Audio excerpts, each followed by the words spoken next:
Good evening, Shabbos, everyone. Parshas Naso. We're the Shabbos following Shavuos. We're still in the 7 days of the completion of the Chag of Shavuos, known as the Shiva Simei HaMeluim. So Parshas Naso also is a continuation very much of Parshas Bamidbar. So much so that we kind of finished Bamidbar in the middle of talking about the counting of the Levites and continue on to Parshas Naso about the counting of the sons of Gershon. And we've spoken years past the Alter Rebbe's idea about the three sons of Levi, and like we spoke last week about the idea of transforming and the opportunities and the extreme environment of the midbar, of the desert, and why the Torah is specifically given in the desert. At the same time, there's the negative of the desert, so there's so much opportunity and options, and the spectrum is very large within the desert. But in Parshas Naso, the Alter Rebbe continues the idea that talks about the 42 travels that we have in the desert, which is Midbar Ha'amim. The emphasis is on the, so to say, the negative side of the desert. The desert that's not a place for humans, a place that doesn't have any growth.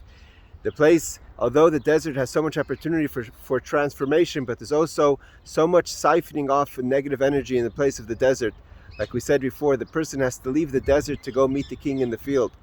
And in order to transform our inner desert, like the Alter Rebbe says, there's the place of the desert within space and in soul as well, the nefesh, is that we have to constantly travel within the 42 spaces of the desert within us and set up the Mishkan in each and one of these places in order to transform that element of the desert within us. And in order to properly do that, we need the three sons of Levi. And this is an amazing idea that we spoke about before, but just a new understanding of what the Rebbe is trying to say, the Alter Rebbe is trying to say about the three sons of Levi. That we have Merari, Gershon, and Kahas. And Merari is from the word mar, bitterness. And we know that in Chassidus, bitterness is not necessarily something that's negative. It's not the same as depression. It's light. Depression is heavy. The idea of bitterness is to have recognition of the things that needs changing and make those changes. And so the Alter Rebbe says that although the sons of Gershon represent the coverings of the Mishkan, and the coverings represent an encompassing energy, an environment of love, Avos Hashem, a person that's excited, it really represents the human nature, the character of a person, that a person is a mahalach, a person of movement. This ability that makes us special, unique in all creation, even amongst angels. An angel is an oimid, an entity that stands still. Although it has excitement and passion, it doesn't have the ability to move and transform. And the love and the Avos Hashem, the encompassing energy of a person is really their energy of movement.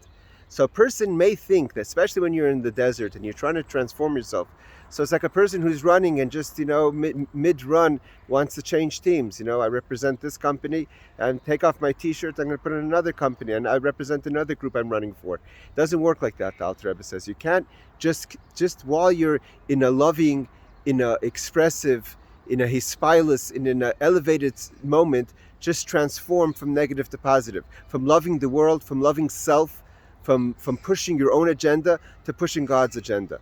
In order to be able to make that transformation, you have to first have the idea of Merari, which is they carried the beams, the foundation, the walls. You have to stop. Although a person's supposed to be a person of movement, when you want to change something, you have to first stop. You have to be oimid.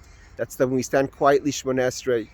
You have to, although standing is not the character of the person. A person wants to be in movement, but in order to change from one movement to the next, you have to first stop. And that means miriris, bitterness.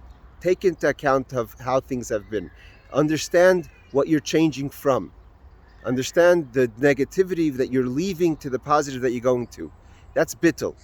Miriris brings to a certain humility, humbling, that allows a person to actually take on the new journey, to transform and become a person of movement in a positive way. And that really leads the whole method, that's the whole energy of the parsha. Like we spoke in this week's parsha class, it's an amazing idea that we learn about the Saita, the woman her husband asks her and warns her, please to not be with certain people, and she is with those people. The Torah says there's no question, there's witnesses that she's with those people, alone. And her husband's suspicious, and he takes her to the Mishkan. The Torah says something fascinating, that if she claims innocence, and she drinks the waters of the sota, and she is innocent, she gets tremendous blessing. And the question is why? Why does she get blessing? Her husband asked her not to do something. She did it anyways. So you could say she doesn't get punished because she didn't act on that private audience she had with the person, this other gentleman her husband asked her not to be. Why does she get tremendous blessings? The Gemara says crazy things. If she never gave birth, now she'll give birth. If she didn't give birth easily, now she'll give easily. If she didn't have beautiful children, now she'll have beautiful children. Why? The idea is, yes, initially a person should not be a woman or like a saita. We know that Jewish people are like we're like the kala, the bride to our husband Hashem. We're all, sometimes God tells us don't do something. And sometimes we do it anyways. But we don't act. We could sometimes be in a bad place, but doesn't mean we act on it. The fact that you're in a challenging place and you exercise self-control, although you compromise maybe and put yourself in a position of a compromised position, nevertheless, the fact that you didn't act on it and you stayed faithful, we stay faithful to Hashem, to our husband, Hashem gives us tremendous blessing. We don't initially go into these places. That's why following the story of Asota comes the Nazir, the person who sees what happens and stays away from wine, stays away from those things that could bring you to a compromised situation. But if a person is in this compromised situation, in the desert, and you make that transformation, you stop, you don't act on it, then there is a place for blessing. And I wish everyone a successful week. This should be the week of Geula, of redemption, coming into a new Zman. We should only have Chesed Rachmim in the month of Sivan, in the Geula Mitzvah Shlema B'Karv Mamish Shabbos.